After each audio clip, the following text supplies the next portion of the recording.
हाँ देखिए, BHU BSc 2019 का मॉडल पेपर हम लोग आज मॉडल पेपर 2019 का पूरा सलूशन आज हम लोग जो है हल करेंगे। ठीक है, यूपी बोर्ड हिंदी मीडियम में लिखा है, हिंदी में लिखा है, हिंदी मीडियम के लिए है। चलिए प्रश्न है, एक कण के कंपन का समीकरण y बराबर 4 sin 20 पाई टी प्लस π/4 द्वारा दिया गया है। निम्न में से कौन सा कथन असत्य है? कंपन की आवृत्ति 10 हर्ट्ज, दोलन का आयाम 2 इकाई, प्रारंभिक विस्थापन 2 कड़ी 2 इकाई, गति सरल आवर्त है। तो देखिए हम लोग थोड़ा देखते हैं पहले y बराबर 4 sin omega T plus phi, ये सरल आवर्त गति का समीकरण है। किसका है? तो सरल आवर्त गति का समीकरण है, तो ये वाला सत्य हो गया। क्वेश्चन ऑप्शन नंबर 4 तो सत्य हो गया। लिखते हैं हम लोग y बराबर 4 sin 20 पाई टी प्लस π/4। तो तुलना कीजिए, सरल आवर्त गति का समीकरण ये sine omega T plus phi से तुलना करने पर तो ये बराबर कितना हो जाए 4, और टी से कैंसिल, ओमेगा बराबर कितना हो गया 20 पाई टी से हट गया, और फाई बराबर कितना है π/4। चलिए मिलाइए, आवृत्ति निकालना है। आयाम, दोलन का आयाम 2 इकाई है, यहाँ पर आयाम कितना है 4 इकाई, तो ये वाला गलत हो गया। ठीक, ओमेगा कितना है 20 पाई है, तो यहाँ 2 पाई n लिखेंगे, 20 पाई से ख़त्म, और 2n बराबर 20 और n बराबर 10। आवृत्ति 10 ये भी सत्य है। प्रारंभिक विस्थापन चेक करते हैं। प्रारंभिक विस्थापन में t बराबर 0 रखेंगे, t बराबर 0 से पाई बराबर a साइन ओमेगा का 20 पाई टी के स्थान 0 प्लस π/4। जो समीकरण उसमें t बराबर 0 रखेंगे तो कितना आएगा 4 साइन 20 0 गया यहाँ π/4, 4 साइन π/4 मान 1/√2, यहाँ 2 इसको लिखेंगे 2 गुणे √2 गुणे 1/√2, ये ख़त्म हो गया 2/√2। तो प्रारंभिक विस्थापन 2 कड़ी 2, तो इसलिए विकल्प 2 सत्य है। मतलब ये भी सत्य है, ये भी सत्य है, ये भी सत्य है, ये वाला असत्य है। तो हमें जो है परीक्षा में इसको टिक करना है। निम्न में कौन उचित इकाई में व्यक्त नहीं है? प्रत्यास्था गुणांक न्यूटन प्रति मीटर स्क्वायर, पृष्ठ तनाव न्यूटन प्रति मीटर, ऊर्जा किग्रा मीटर प्रति सेकेंड, दाब न्यूटन प्रति मीटर स्क्वायर। चलो एक ठो हम देखते हैं। प्रत्यास्थता गुणांक बराबर होता है प्रतिबल बटा विकृति। प्रतिबल को F बटा A, विकृति को L बटा L, ए कैंसिल F बटा A, तो F का मान न्यूटन हो गया और बटा मीटर स्क्वायर, ये सही है। और पृष्ठ तनाव होता है बल बटे लंबाई F बटे L, ये हो गया न्यूटन बटे मीटर, यह भी सही है। ऊर्जा होता है बल गुणे बल की दिशा में विस्थापन, F cos थीटा, F होता है न्यूटन, S माने विस्थापन का होता है मीटर। तो न्यूटन को तोड़ेंगे तो किग्रा मीटर बटे सेकेंड स्क्वायर और ये मीटर।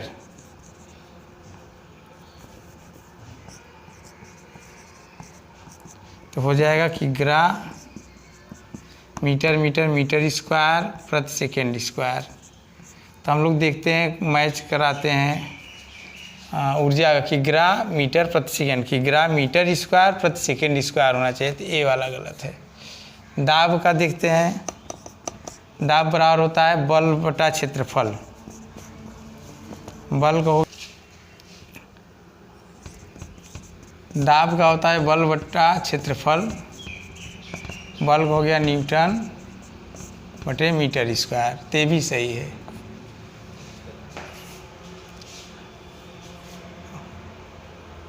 से एक समान त्वरण से चलता कोई कण 4 सेकेंड के प्रथम 2 क्रमिक, इस प्रश्न में इस पे ध्यान देना है।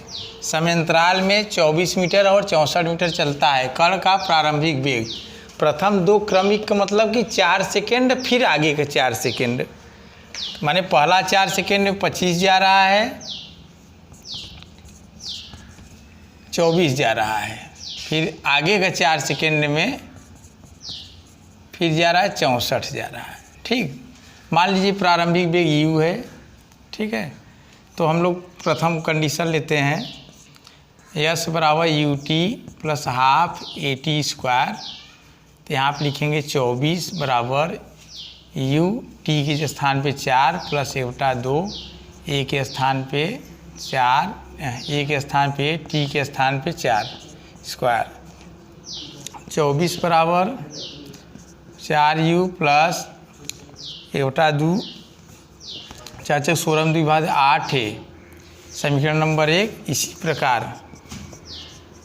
इसी प्रकार इस बार हम लोग लिखेंगे 24 से 64, मतलब यहाँ से चलेंगे तो पूरा कितना समय हो जाएगा 8 सेकेंड। कितना हो जाएगा 4 और 4 8, दूरी कितना हो जाएगा 4 24 धन 64 बराबर u टी के स्थान पे 8 प्लस 1/2 गुणे ए, ऐसी रहे टी के स्थान पे 8 स्क्वायर, 4 4 8 और 6 2 8 बराबर 8u प्लस 8 9 64 में 2 भाग 32 है समीकरण नंबर 2। इन दोनों समीकरणों का हल, इसमें 4 का गुणा कर देंगे तो इसमें 4 गुणा करेंगे 96 बराबर 4 × 16u प्लस 32 ए 1 हो गया गुणे 4 किए, माइनस कीजिए, यह ख़त्म, यह कैंसिल हो जाएगा। 16 में से 8 गए -8u, इधर हो जाएगा 8, u बराबर 1 मीटर प्रति सेकेंड। हाँ देखिए, अगला प्रश्न है, एक व्यक्ति एक लक्ष्य को भेदना चाहता है, उसे अपनी बंदूक को दागनी चाहिए। मतलब कोई लक्ष्य है, वहाँ पे हमें निशाना लगाना है, तो हमें कह रहा है कि लक्ष्य से ऊपर निशाना लगाएंगे, लक्ष्य से नीचे, कि लक्ष्य के सीधे में कुछ नहीं कहा जाता। इसका आंसर है लक्ष्य से ऊपर। क्यों लक्ष्य से ऊपर लगाएंगे? जैसे लक्ष्य हो गया, यहाँ से बंदूक से गोली जब दागेंगे तो सीध में जब दागेंगे तो गुरुत्व के कारण ये नीचे हो जाएगा, ये नीचे हो जाएगा तो लक्ष्य पे निशाना नहीं लग पाएगा। इसलिए हमें लक्ष्य के ऊपर निशाना, लक्ष्य के ऊपर लगाएंगे तो ऐसे गुरुत्व के कारण आके यहाँ पे जो है निशाना लक्ष्य पे लग जाएगा। तो इसका आंसर हो गया लक्ष्य से ऊपर।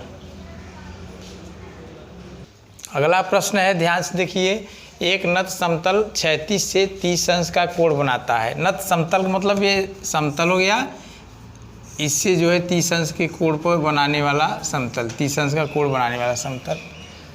एक ठोस गोला इस नत समतल पर बिना फिसले विराम से लुढ़कता है। मतलब एक ठोस गोला है,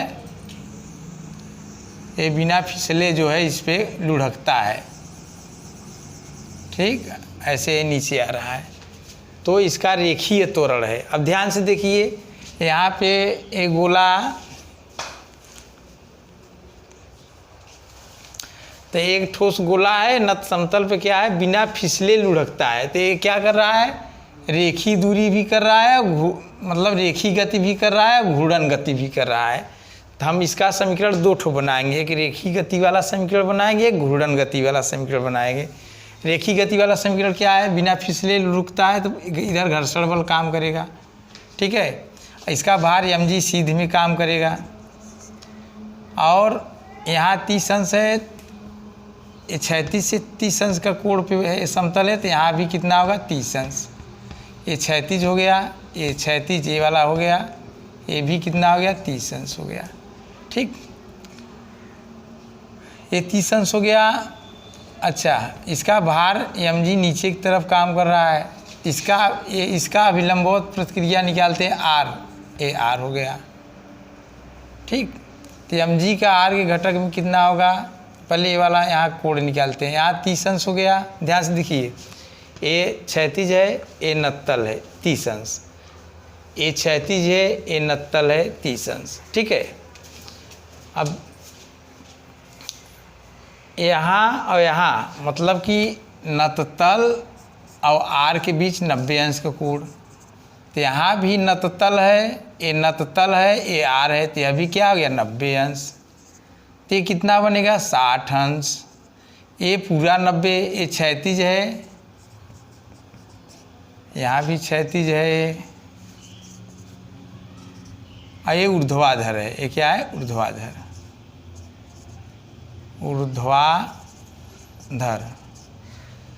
तो क्षैतिज ऊर्ध्वाधर के बीच भी पूरा कितना कोण होता है 90 अंश। ध्यान से देखिए, ये पूरा 90 हो गया।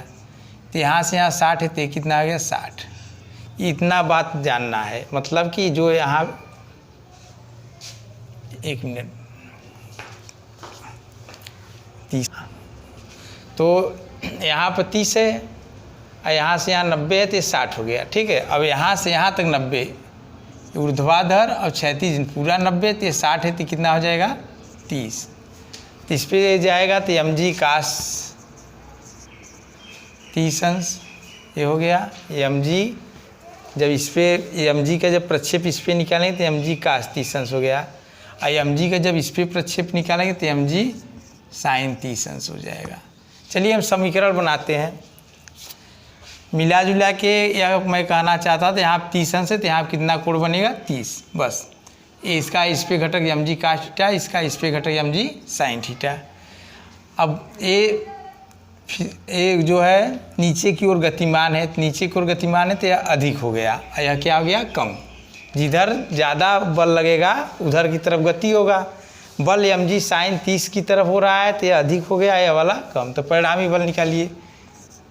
रेखीय गति के लिए mg साइन 30 अंश माइनस fs बराबर m है, समीकरण नंबर 1। और दूसरा है घूर्णन गति के लिए क्या हो जाएगा, घूर्णन गति के लिए टाउ बराबर, जैसे रेखीय गति में बल होता है तो घूर्णन गति में क्या होता है, बलाघूर्ण। टाउ बराबर आई अल्फा, अल्फा है कोणीय त्वरण, तो कोणीय त्वरण है तो इसका सूत्र लिखेंगे आई बराबर a/r। ये समीकरण नंबर 2 है। समीकरण 1 और 2 को आपस में हल करेंगे, समीकरण 1 और 2 को आपस में हल करेंगे तो हमारा उत्तर आएगा a बराबर g साइन थीटा अपान,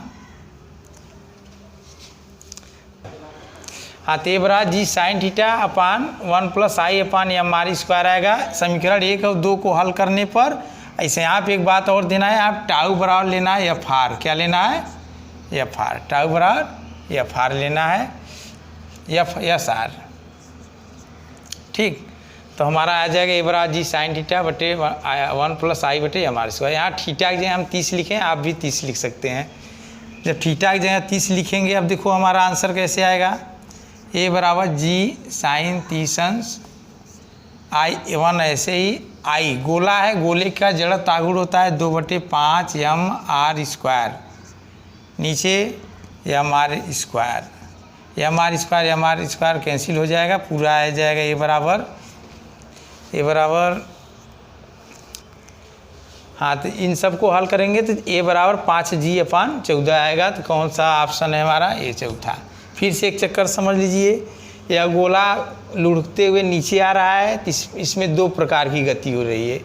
एक जो है, एक रेखीय गति हो रही है और दूसरा क्या हो रहा है, घूर्णन गति। तो रेखीय गति का समीकरण यह है, mg साइन 30 अंश में fs हमें घटाना है। क्यों घटाना है, क्योंकि यह ज़्यादा है, नीचे आ रही है तो इसलिए ज़्यादा है, अगर ऊपर जाती तो ये ज़्यादा हो जाता। और घूर्णन गति के लिए क्या होता है, टाउ बराबर आई अल्फ़ा, आई अल्फ़ा जो है a/r। ठीक, एक बात और, टाउ बराबर क्या होता है fs/r, क्या होता है। इन दोनों समीकरण को हल करेंगे तो ए का फार्मूला बनेगा, इसी में सब मान रख देंगे, मेरा आंसर हो जाएगा। हाँ, अगला प्रश्न है, ध्यान से देखिए। एक चिकना L लंबाई का तल क्षैतिज से थीटा कोण पर झुका हुआ ये अवमंदन से नीचे उतरती लिफ्ट में रखा हुआ है। माने एक लिफ्ट है, ये मंदन से नीचे आ रहा है ना, और उसमें जो है एल लंबाई का एक क्षैतिज से थीटा कोण पर झुका हुआ एक तल है, मतलब नततल है। ठीक है, जैसे कि लिफ्ट ऐसे आ रहा है, उसमें ऐसे पर थीटा कोण के पर झुका हुआ एक नततल है। इस किसी वस्तु द्वारा विराम अवस्था से तल पर नीचे सरकने में लगा समय, मतलब कि जैसे लिफ्ट हो गया, पूरा सिस्टम लिफ्ट हो गया, लिफ्ट में इस प्रकार का तल है, यहाँ कोई वस्तु है, क्या है, वस्तु है, वह वस्तु जो है नीचे करा, नीचे सरकने में लगा समय, क्या निकालना है हमें, समय। तो सबसे पहले हम लिफ्ट में परिणामी त्वरण निकालते हैं। लिफ्ट का परिणामी त्वरण, परिणामी त्वरण ध्यान देना, इसमें जब नीचे आ रहा है तो परिणामी त्वरण g माइनस ए, और ऊपर जब जाएगा लिफ्ट तो परिणामी त्वरण g प्लस ए होगा। ये प्लस ध्यान में देना ऊपर के लिए, और नीचे के लिए g माइनस ए। ठीक, अब नीचे के लिए g माइनस ए है, ये थीटा कोण पर झुका हुआ है, थीटा कोण पर ये झुका हुआ है। पहले तो लिफ्ट का त्वरण यह हो गया, अब हमें इसका त्वरण निकालना है, क्योंकि ये यहाँ से फिसल रहा है ना। इसका त्वरण कैसे होगा, अगर g माइनस ए ऐसे लग रहा है, ठीक, तो हमें इस डायरेक्शन में इसका त्वरण कैसे होगा, ध्यान से देखिए। यहाँ पे थीटा हो गया, तो इस डायरेक्शन में त्वरण हो जाएगा g minus A sine theta, g minus A sine theta. फिर से समझिए, जैसे कि ये लिफ्ट में परिणामी त्वरण कितना है, g माइनस ए, ठीक। और लिफ्ट तल ऐसे है, थीटा कोण पर है, तो इसको हम थीटा कोण पर ले जाएंगे। थीटा कोण पर मेरा त्वरण कितना आएगा, हम अभी वीडियो में बताए हैं कि ऐसे ये है थीटा, अगर इसका हमें इस पे घटक निकालना है, इसका इस पे निकालेंगे तो कास, और इसका इस पे निकालना है तो साइन। कैसे जानेंगे, जो एंगल होता है उससे सटा घटक हो तो कास, और एंगल को छोड़कर जो ए वाला घटक होता है उसका है साइन। तो एंगल पे हमें जाना नहीं, हमें इस पे जाना है, क्योंकि ये पिंड इधर फिसल रही है। इसका इस पे घटक क्या है, g minus A sine theta. अब वस्तु का त्वरण आ गया, वस्तु का त्वरण कितना है, g minus A sine theta, ठीक है। अब हम क्या करेंगे, h बराबर u T plus half G dash T square, ठीक। जी डैश के स्थान पे हम यही लिखेंगे g minus A sine theta. h के स्थान पे लिखेंगे l, कितना लंबाई है l, इसकी लंबाई कितना है l। u के स्थान पे 0 लिखेंगे, क्यों 0 लिखेंगे, क्योंकि ये विराम से चल रहा है, लिखा हुआ है विरामावस्था से, विराम का मतलब शून्य से चल रहा है। t ऐसे ही रहने देंगे, 1/2 g डैश के स्थान पे लिखेंगे g minus A T square. फिर इसको हल करेंगे तो 2l अपान ये 2l हो जाएगा, ये g साइन थीटा नीचे हो जाएगा, और यहाँ टी स्क्वायर हो जाएगा। जब यहाँ की स्क्वायर हटाएंगे तो इधर अंडर रूट लग जाएगा। यही मेरा आंसर है। हाँ देखिए, इस नाभिक के अंदर न्यूट्रॉन और प्रोटॉन के बीच बल होता है। तो नाभिक के अंदर प्रोटॉन और न्यूट्रॉन के बीच जो बल होता है, दीर्घ विस्तार, वांडर वाल्स बल, तीनों में से कोई नहीं, लघु विस्तार। इसमें क्या होता है ना, न्यूट्रॉन और प्रोटॉन, नाभिक के भीतर जो बल होता है वो नाभिकीय बल होता है। क्या होता है, नाभिकीय बल। अब नाभिकीय बल की कंडीशन यह है कि प्लस और माइनस, मतलब हमेशा प्लस और माइनस के बीच वो जो बल लगता है कूलामी बल लगता है। लेकिन कूलाम के नियम का भी एक वो है, कंडीशन है, प्रतिबंध है। इसमें सिस्टम है कि अगर ये दूरी अगर r10⁻15 मीटर से कम हो जाएगा, r10⁻15 मीटर से कम हो जाएगा तो कूलाम का नियम फ्लॉप हो जाएगा। तो वहाँ पे कौन सा बल काम करेगा, नाभिकीय बल। और नाभिकीय बल क्या होता है, लघु विस्तार। क्या होता है? लघु विस्तार माने 10⁻⁻15 मीटर से कम दूरी रहेगा तभी नाभिकीय बल काम करता है, अन्यथा नहीं करता है। ठीक है, इसलिए इसमें लघु विस्तार नाभिकीय बल हो जाएगा। और किस प्रकरण में स्थिति ऊर्जा घटती है? ध्यान दीजिए, स्प्रिंग को संपीड़ित करने में, स्प्रिंग है उसको दबाएंगे तो उसमें स्थिति ऊर्जा संचित होती है। स्थिति ऊर्जा संचित होती है, जब हम उसको छोड़ते हैं तो अब स्थिति ऊर्जा गति ऊर्जा में बदल जाती है। ठीक, इसलिए इसमें स्थिति ऊर्जा बढ़ती है। स्थिति ऊर्जा क्या होती है? बढ़ती है, बढ़ती है भैया। इसमें दूसरा में होगा स्प्रिंग को फैलाने पर, स्प्रिंग को फैलाने में भी स्थिति ऊर्जा बढ़ेगी। क्यों बढ़ेगी? स्थिति ऊर्जा, स्प्रिंग को जब फैलाएंगे तो जो ऊर्जा होगा उस स्प्रिंग में संचित होगा, जैसे ही छोड़ेंगे वो स्थिति ऊर्जा गतिज में बदल जाएगी। इसलिए जितना ज़्यादा फैलाएंगे उतना स्थिति ऊर्जा बढ़ेगी। किसी पिंड को गुरुत्वाकर्षण के विपरीत ले जाने पर, जैसे पिंड है गुरुत्वाकर्षण के विपरीत लेके जाएंगे, जितना ऊंचाई पे लेते चले जाएंगे स्थिति ऊर्जा बढ़ती रहेगी। ठीक, और पानी में हवा के बुलबुले ऊपर उठाने में, पानी के अंदर हवा के बुलबुले को ऊपर उठाने पर स्थिति ऊर्जा घटेगी। यह सत्य है। कहने का मतलब ऑप्शन मेरा कौन सा सही है? चौथा वाला सही है। और पहला में बढ़ेगी, दूसरा में बढ़ेगी, तीसरा में बढ़ेगी और चौथा में घटेगी, तो इसलिए ऑप्शन नंबर 4। देखिए अगला प्रश्न, एक तल क्षैतिज से अल्फा कोण पर झुका हुआ है। यदि एक ठोस बेलन बिना सरके लुढ़कता है तो न्यूनतम घर्षण गुणांक। अभी इसी में का हम प्रश्न एक ठो बताए हैं। ठीक है, ऐसे थीटा है, यहाँ कोई ठोस है, ये लुढ़क रहा है तो इसमें दो गति है, एक रेखी गति, एक घूर्णन गति। ठीक है, यहाँ भी इसका भार mg नीचे काम करेगा, ये थीटा है, इसका प्रतिक्रिया बल ऊपर, ये ऐसे हो गया, यहाँ थीटा, तो यहाँ पे mg कास थीटा, इसका mg साइन थीटा। ये हर ऐसे प्रश्न में हर बार हम लोग लिखते हैं यही। ठीक है, तो परिणामी बल रेखीय गति के लिए क्या होगा?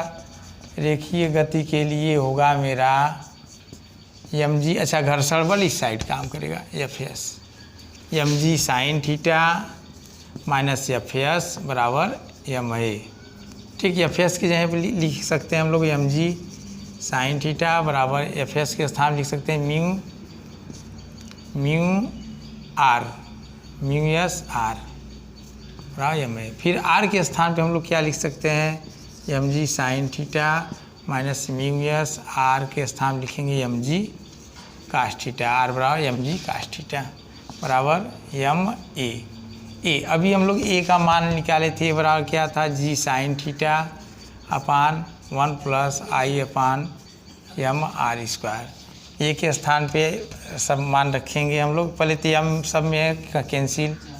ठीक, g sine theta minus mu S G cos theta बराबर ए के स्थान लिखेंगे g sine theta upon 1 plus, अच्छा ये क्या है?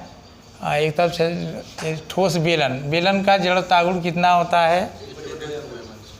बेलन का जड़त्व गुण 1/2 m r square upon m r square. हर एक आकृति का जड़त्व गुण अलग अलग होता है। ठोस गोला का 2/5 m r स्क्वायर था, ये बेलन था 1/2 m r स्क्वायर। इसको पूरा अमल करेंगे, पहले जी भी कैंसिल हो जाएगा, पूरा जी भी सब कैंसिल हो गया, बचा गया sine theta minus mu S cos theta बराबर 2 कम 2 1 3/2, तो 2/3 साइन थीटा। इसको उस साइड, इसको इस साइड करेंगे तो म्यू एस मेरा निकल के आएगा sine theta plus minus 2/3 sine theta बराबर म्यू एस। तो म्यू एस मेरा निकल के आएगा कहाँ? Mu S cos theta. तो म्यू एस बराबर हो जाएगा हमारा ए 3 कम 3 दूंगा 1/3 साइन थीटा, इधर हो गया, ये इधर आ जाएगा 1/3 टैन थीटा, 1/3 टैन थीटा। मेरा ऑप्शन नंबर है 1/3 टैन थीटा तीसरा। हाँ देखिए अगला प्रश्न है, किसी m द्रव्यमान और r त्रिज्या की वलय का जड़त्व गुण इसके तलीय स्पर्शी के परितः है।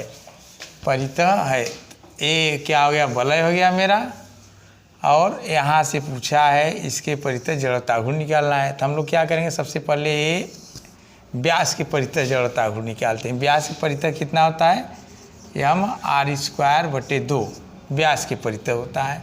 और यहाँ से हमें इसके परितः निकालना है, हमें इसके परितः निकालना है, इसको AB मान लेते हैं, ठीक है। AB के परितः जड़ता आघूर्ण, AB के परितः जड़त्व आघूर्ण कितना हो जाएगा, इसका हो जाएगा m/2/2 प्लस इसका हो जाएगा, ये यहाँ दूरी r है तो m/2 कितना हो जाएगा 3/2 m/2।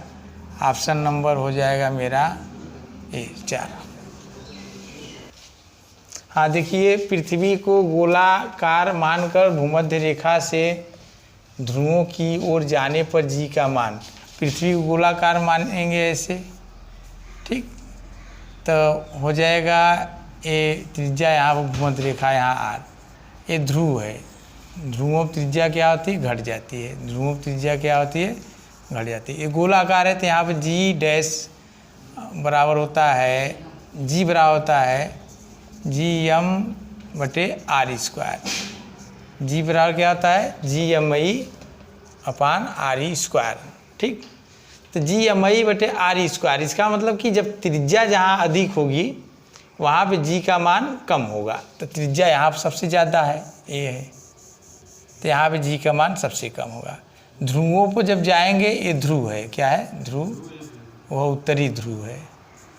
ये भी ध्रुव है, एक कौन सा ध्रुव है, दक्षिणी ध्रुव, ठीक। तो गोलाकार मानने के लिए बोला, इसलिए हम इसको गोलाकार मान के तब जी का मान रखें, ठीक। अब त्रिज्या यहाँ पर ज़्यादा है तो यहाँ पर क्या होगा, गुरुत्वीय त्वरण कम होगा। जैसे जैसे ऊपर जाएंगे त्रिज्या का मान कम होता जाएगा, ये कम हो जाएगा। ध्रुवों पर त्रिज्या क्या होती, कम, r ध्रुव कम होगा, r भूमध्य। तो हम लोग क्या करेंगे, भूमध्य वाला त्रिज्या बड़ा है तो यहाँ पर जी का मान कम होगा, और ध्रुव की त्रिज्या कम है इसलिए जी का मान यहाँ, जहाँ जी का मान ज़्यादा होगा। तो यहाँ पर हम लोग क्या करेंगे, जी ध्रुव बड़ा होगा जी भूमध्य, हम लोग इसको नोट कर लेंगे, ठीक। तो इसमें क्या होगा, जी का मान भूमध्य ध्रुवों को जाए, जी का मान बढ़ता है। ऑप्शन नंबर 2 इसमें होगा। किसी द्रव के रेखीय प्रवाह के लिए रेनॉल्ड संख्या है, रेनॉल्ड संख्या 2000 से 3000 होगा, ठीक। नो ऑप्शन, किसी द्रव के रेखीय प्रवाह के लिए रेनॉल्ड संख्या 2000 से नीचे, ये ऑप्शन सही है। हाँ देखिए, कांच येद युक्त एक बर्फ का घनाकार खंड द्रोणिका में भरे पानी में तैर रहा है। मतलब कि एक बर्फ है, घनाकार है, वो पानी में तैर रहा है। पूरी बर्फ गलने पर पानी का स्तर द्रोणिका में अपरिवर्तित रहेगा, ऊपर रहेगा, वायुमंडल दाब पर निर्भर कर नीचे गिरेगा। तो बर्फ जब पिघलेगा तो उसमें जल का तल सेम रहेगा, मतलब नहीं चेंज होगा। क्यों नहीं चेंज होगा, क्योंकि जब द्रोणिका में पानी भरा हुआ है, जब उसमें बर्फ़ है तो उसका कुछ भार है। क्या है, भार। माने कोई पिंड किसी द्रव में है तो अपने भार के बराबर, कोई पिंड किसी द्रव में तैर रहा है तो अपने भार के बराबर जल हटाता है। जब बर्फ़ पिघल जाएगा तब भी उसका भार उतना ही रहेगा, इसलिए द्रोणिका में जो जल का स्तर है अपरिवर्तित रहेगा। इसका कारण बस इतना समझिए, बर्फ़ है तब भी उसका भार है, और पिघल जाएगा तब भी उतना उसका भार है। तो जब भार बदल नहीं रहा है तो जल का तल जो है, द्रोणिका में जल का तल अपरिवर्तित रहेगा। अगला क्वेश्चन है, जब द्रव की एक बूंद कई नन्ही बूंदों में बढ़ जाती है तो क्षेत्रफल बढ़ता है, आयतन बढ़ता है, ऊर्जा अवमुक्त होती है, ऊर्जा अपरिवर्तित रहती है। जब द्रव या कोई भी पिंड है, अगर उसको काट के हम जितना छोटा करते चले जाएंगे उसका क्षेत्रफल उतना बढ़ता चला जाएगा। जैसे मोटी लकड़ी जलाने में मतलब बहुत कठिनाई होती है इसको जलाने में, लेकिन जो पतला लकड़ी होता है उसको हम लोग आसानी से जला लेते हैं। क्यों? क्योंकि उसका क्षेत्रफल कम हो जाता है, अरे क्षेत्रफल बढ़ जाता है। उसको मोटे को जब पतला पतला हम करते हैं तो सारे पतली लकड़ी का क्षेत्रफल मोटे लकड़ी से अधिक हो जाता है। तो कहने का मतलब यह है कि जब द्रव की एक बूंद को कई नन्ही बूंदों में तोड़ेंगे तो सभी बूंदों का क्षेत्रफल इस बड़ी बूंद के क्षेत्रफल में क्या संबंध होता है? जो छोटी छोटी बूंदें होती हैं सबका क्षेत्रफल अधिक होता है, किससे? बड़ी बूंद से। तो यहाँ पर क्षेत्रफल बढ़ता है। किसी तारे का रंग द्योतक है, माने तारे का रंग किस पे निर्भर करता है? तापमान पर निर्भर करता है। तारे का रंग तापमान पर निर्भर करता है। इसका वीन के समीकरण से देखिए ध्यान से अगला प्रश्न, निम्न में से एक ऊष्मागतिक निकाय का कौन सा गुण एक उत्क्रमणीय रुद्धोष्म प्रक्रम में नियत रहता है? तो रुद्धोष्म प्रक्रम का जो समीकरण होता है पीवी और गामा बराबर नियतांक होता है। इसमें जो है एंथैल्पी क्या होता है? नियत रहता है। ठीक, एंट्रोपी जो है नियत रहता है। और दूसरा क्वेश्चन है प्रेक्षणीय अंतरिक्ष की सीमा है। तो प्रेक्षणीय अंतरिक्ष की सीमा बुक में दिया गया है, उसको याद कर लीजिए। इसका है 2×10⁻10 लाइट ईयर यह है। और क्वेश्चन अगला है, एक धातु की मोटी पट्टी का तलीय आवेश घनत्व सिग्मा है, तल के निकट बिंदु विद्युत क्षेत्र है। धातु है तो मतलब ये चालक हो गया, चालक के लिए होता है, और अचालक के लिए σ/2 एप्सिलॉन नॉट होता है। तो इसलिए चालक है इसलिए σ/एप्सिलॉन नॉट होगा। हाँ, अगला प्रश्न है, कुचालकों की तुलना में धातुएं अधिक सुचालक होती हैं क्योंकि उनके परमाणु सापेक्षता अधिक दूर होते हैं। ये गलत है, उनमें मुक्त इलेक्ट्रॉन होते हैं। हाँ, धातु में क्या होते हैं? मुक्त इलेक्ट्रॉन। जिस पदार्थ में मुक्त इलेक्ट्रॉन अधिक होते हैं वह अच्छा सुचालक होता है। इसका ऑप्शन ये सही है, ऑप्शन नंबर 2। ठीक। और अगला प्रश्न है, किसी प्रचुंबकीय पदार्थ के परमाणु अणु का स्थायी चुंबकीय आघूर्ण क्या होता है? 0 होता है। प्रचुंबकीय पदार्थ का चुंबकीय आघूर्ण क्या होता है? 0। और अगला प्रश्न है, निम्न में कौन यांत्रिक ऊर्जा को वैद्युत ऊर्जा में बदलता है? इसका है यांत्रिक ऊर्जा को वैद्युत ऊर्जा में बदलता है प्रत्यावर्ती डायनमो। वैद्युत मोटर है, वैद्युत ऊर्जा को यांत्रिक में बदलता है। ट्रांसफार्मर क्या करता है? यह उच्च वोल्टेज को निम्न और निम्न वोल्टेज को उच्च करता है, या 2 प्रकार का होता है। शुष्क बैटरी जो है रासायनिक ऊर्जा को विद्युत ऊर्जा में बदलती है। तो मेरा ऑप्शन नंबर इसमें 3 सही हो जाएगा। 5 अंश अक्षांश वाले किसी स्थान पर नति कोण लगभग होता है। तो नति कोण का सूत्र होता है tan थीटा बराबर 2 tan लैम्डा। लैम्डा अक्षांश कोण होता है ना। अब यहाँ पे देखिए अक्षांश कोण बहुत छोटा है। जब अक्षांश कोण छोटा है तो नति कोण भी बहुत छोटा आएगा ना। तो छोटा आएगा तो छोटा में यहाँ पे लिखेंगे tan थीटा, इसको तुल्य कर देंगे थीटा को, और tan लैम्डा इसको तुल्य कर देंगे लैम्डा को। तो कितना हो जाएगा? थीटा बराबर 2 लैम्डा, थीटा के स्थान पे थीटा और लैम्डा के स्थान 2×5 कितना आएगा? 10 अंश आएगा। Option number 1। अगला प्रश्न है, ट्रांजिस्टर के उभयनिष्ठ आधार विन्यास में IE बराबर 1 मिली एम्पियर और अल्फा बराबर दिया है 0.95। तो आधार धारा पूछा है। इसमें क्या करेंगे ध्यान से देखिए।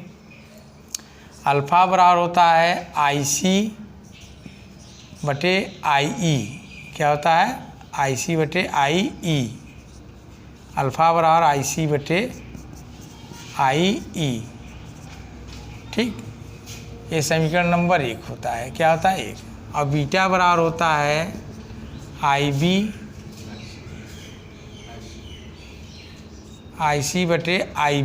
क्या होता है? समीकरण नंबर 2। अब हम क्या करेंगे? समीकरण 1/2 से भाग देंगे। समीकरण 1/2 करेंगे, 1 में 2 से भाग देंगे यानी 1/2 से। तो हो जाएगा मेरा अल्फा/बीटा बराबर IC/IE पूरा बटा IC/IB। तो तो हो जाएगा IC IC कट जाएगा, यहाँ बचेगा IB बटे IE। अच्छा, यहाँ पे अल्फ़ा ऐसे ही रहने देंगे, बीटा बराबर होता है अल्फ़ा बटे 1 माइनस अल्फ़ा बराबर IB बटे IE।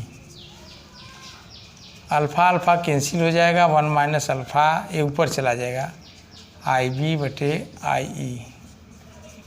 मान रखिए 1 माइनस 0.095 बराबर IE के स्थान पे लिखेंगे A1 मिली एम्पियर।